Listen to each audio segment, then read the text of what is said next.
Salut à tous et à toutes les gens, ici le King qui te parle et aujourd'hui on se retrouve pour une vidéo où je vous montre les jeux vidéo auxquels j'ai eu à Noël. Au passage, si vous ne me suivez pas sur ma chaîne principale, je tiens à vous souhaiter à toutes et à tous une bonne année 2021. J'espère que tout se passera bien pour vous, que vous allez passer une belle année, que vous allez réussir dans tout ce que vous comptez entreprendre. Vraiment, j'espère que tout se passera bien pour vous au niveau de cette année 2021 suite à 2020 qui fut une année très particulière. Voilà. Petite précision avant que je commence à vous montrer les jeux auxquels j'ai eu. Je n'ai reçu que 2 jeux au total, donc c'est déjà très bien, tu vois, c'est déjà hyper bien. Donc on va commencer tout de suite, histoire que la vidéo soit la plus courte possible. Dernière précision avant que je commence à vous montrer tout ça, vous montrer les 2 jeux que j'ai reçus.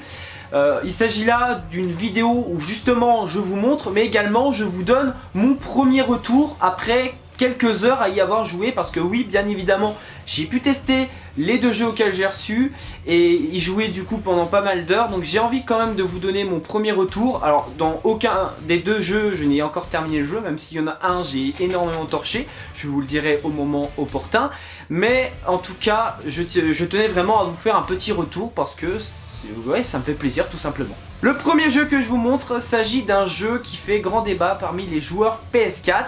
Ça n'a pas trop déçu au niveau des joueurs PS5, ni même Xbox Series X, voire même PC, mais dont ça a vraiment pas mal déçu beaucoup de personnes au niveau de Xbox One et de PS4. Je pense que vous l'avez compris, il s'agit de Cyberpunk 2077.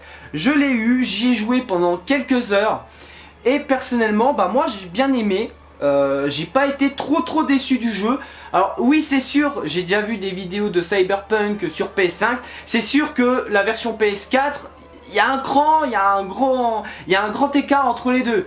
Mais j'ai pas trouvé que c'était hyper dégueulasse que ça. Bon, il y a eu des mises à jour et je pense que ça se ressent. Mais moi personnellement, je n'ai pas été déçu. Je profite pas mal de mon expérience. Au niveau de la conduite, les gens trouvaient que c'était galère. Bon, pour moi, il faut un petit temps d'adaptation. C'est vrai que il y a quand même une petite différence entre la conduite de Cyberpunk et par exemple si on est dans un jeu relativement similaire, je vous dis bien relativement similaire à GTA V par exemple, où c'est vrai que la conduite elle est plus maniable. Là, j'ai pas trouvé qu'elle était voilà, difficile entre guillemets. C'est sûr que c'est différent, il faut un petit temps d'adaptation.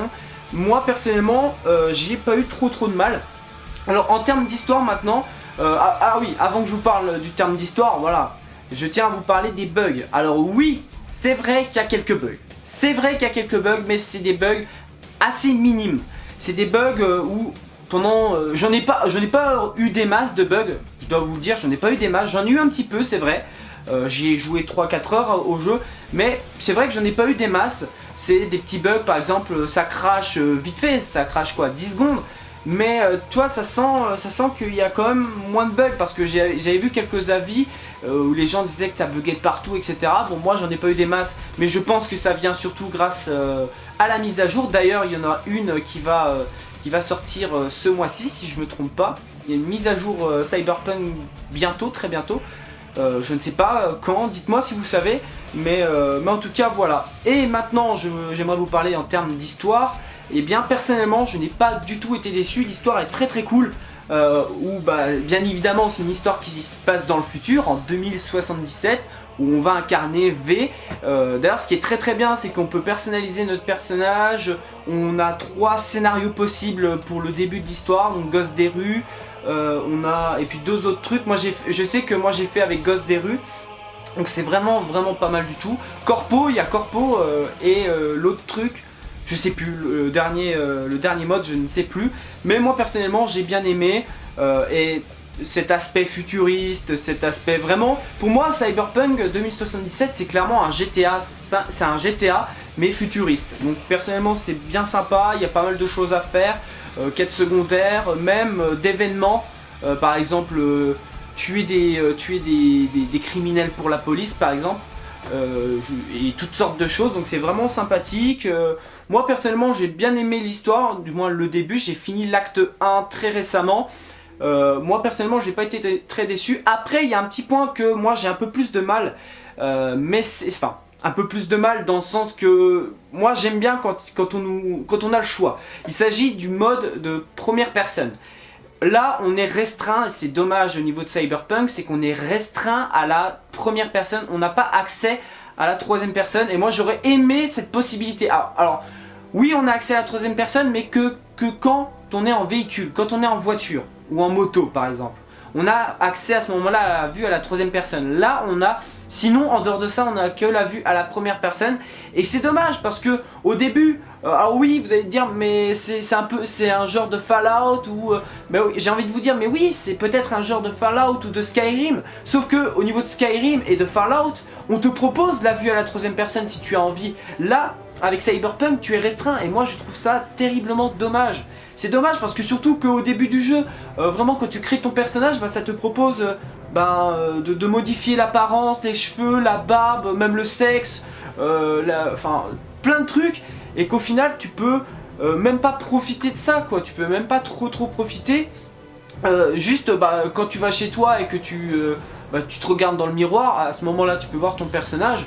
Ou à la limite quand tu es en voiture, mais en dehors de ça tu peux pas voir ton personnage et c'est quelque chose qui est assez dommage, je dois vous avouer. Alors peut-être qu'il y aura une mise à jour future pour rajouter ça, je ne sais pas, mais c'est un détail, c'est un petit détail que je trouve malheureusement dommage vis-à-vis de ce jeu. Après certains graphismes, c'est vrai que certains graphismes pour ajouter par rapport à ce que j'ai pu dire tout à l'heure, mais c'est vrai que certains graphismes par moment, surtout quand je me regarde dans le miroir, c'est vrai que tu as vraiment l'impression que c'est un petit peu dégueu. Un petit peu dégueu. C'est pas non plus si horrible que ce que j'ai pu lire. En tout cas je vous donne mon avis personnel hein, donc ne me dites pas voilà. Je vous donne juste mon avis personnel, vous pouvez très bien être en désaccord, il n'y a aucun souci, il n'y a vraiment aucun souci du moment que vous restiez poli, que ça reste dans le respect des choses. Moi ça me pose absolument aucun problème. Donc c'est vrai que graphiquement des fois c'est un peu dommage et quand tu as la vision de la bouffe, parce que je me rappelle d'une scène au niveau de l'histoire principale où tu es dans le restaurant, où tu es assis, tu discutes avec un mec en face et tu as en face la bouillie et c'est un petit peu dégueulasse, voilà je dois vous avouer. Je sais pas ce que ça donne sur PS5 ou Xbox Series X voire même PC. Mais voilà, en tout cas sur PS5, certains petits trucs, c'est assez dégueu. D'autres choses au niveau du décor, sinon ça reste plutôt joli, ça pose pas trop de soucis. Bon en tout cas, c'est tout ce que je peux vous dire à l'heure actuelle pour Cyberpunk 2077. Un jeu qui pour le moment est plutôt sympathique en termes, voilà, pour tout ce que je vous ai dit. Et au niveau de l'histoire, elle est vraiment intéressante. J'ai hâte de voir ce que donne la suite parce que moi, à l'heure actuelle, j'en suis au début de l'acte 2. Et du coup, je vous réserve le meilleur des deux jeux que j'ai reçus à Noël. Ce jeu-là, je l'ai énormément torché. Là, j'y joue encore. C'est un jeu incroyable. Il y a énormément de trucs à faire. Le jeu est incroyable. Il s'agit de Assassin's Creed Valhalla. Et c'est un gros coup de cœur pour ce jeu, surtout que moi je ne suis pas un immense fan de la licence habituellement, mais c'est surtout par rapport au fait que c'est sur les Vikings, que t'es vraiment en mode Viking et l'histoire elle est incroyable, il y a beaucoup de choses à faire, le scénario est immense. C'est vrai qu'il y a quand même des petits points négatifs vis-à-vis du jeu, du moins que j'ai pu retrouver pour le moment.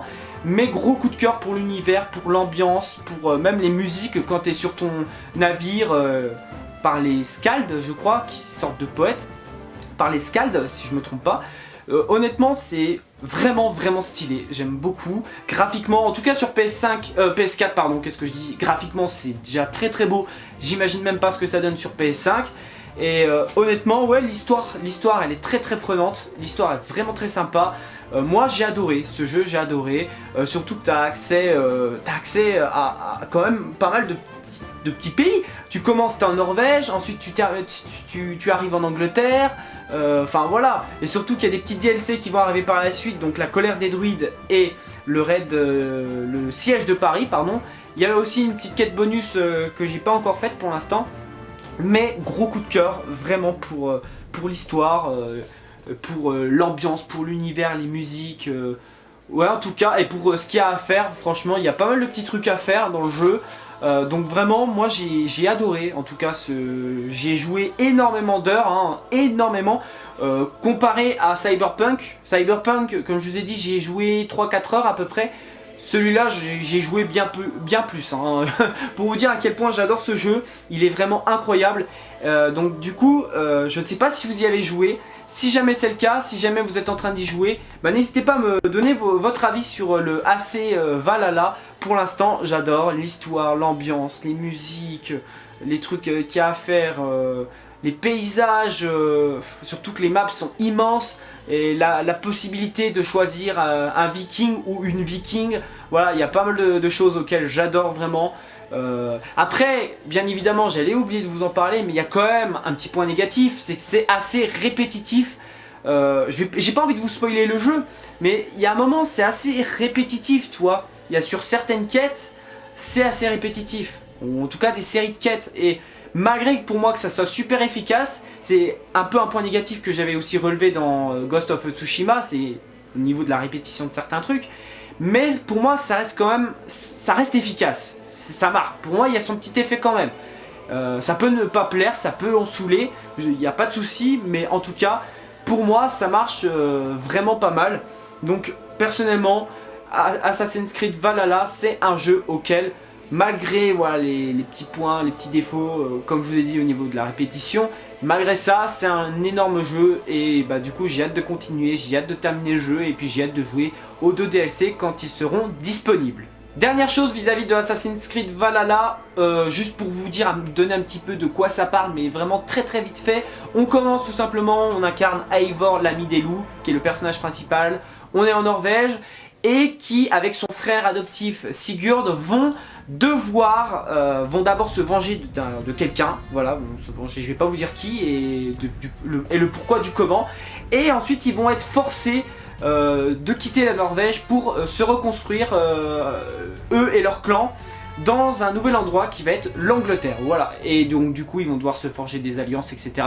C'est tout ce que je vais vous dire, c'est vraiment un synopsis qui est un peu, voilà, un peu rapide, mais je tiens vraiment à ce que vous puissiez découvrir le jeu par vous-même. Du coup les gens, c'est tout pour cette vidéo, j'espère que ça vous aura plu. N'hésitez pas à me laisser un like, un commentaire pour me dire ce que vous avez pensé de Assassin's Creed Valhalla, de Cyberpunk, si vous avez joué aux deux ou à l'un des deux, ou même si vous n'avez pas joué à aucun des deux, bah, n'hésitez pas à me le dire dans les commentaires, et puis dites-moi aussi si vous avez apprécié cette vidéo. N'hésitez pas à partager la vidéo, à force tu connais les bails. Et du coup, quant à moi, je me casse et je te dis à bientôt pour une prochaine vidéo sur la chaîne secondaire King Shine. Merci d'avoir regardé, allez, ciao ciao.